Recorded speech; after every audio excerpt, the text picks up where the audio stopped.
Torstakin huomat. Renkaan vaihtoa rupesin välillä.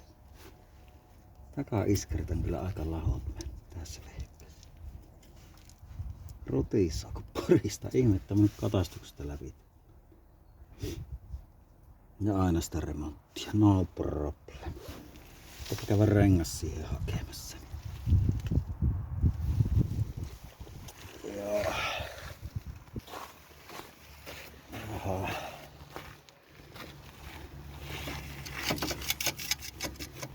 Ja se siellä.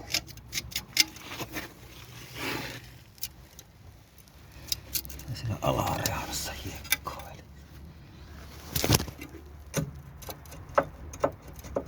No. Kilpi mennä niin lähellä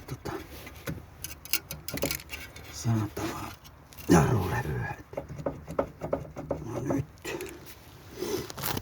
Joo, pitää irrottaa tästä nämä ja kahtot tuonne taakse. Siellä on varmaan tuossa 2 kiloa hiekkoa jumissa. Tuosta kun prua maali, niin se melkein jo tietää. Siellä on herkkua monenlaista jumissa.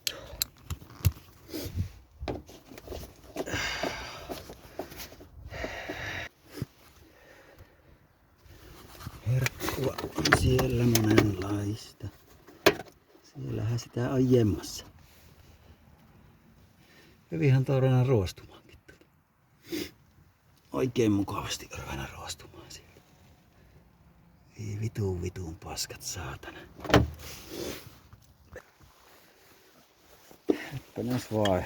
Pitää vielä kiristää ja raahata talvirenkaat tonne varastoon.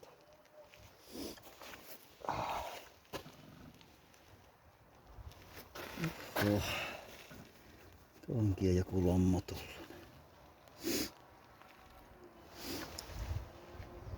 Tämmöstä hommaa tälle on.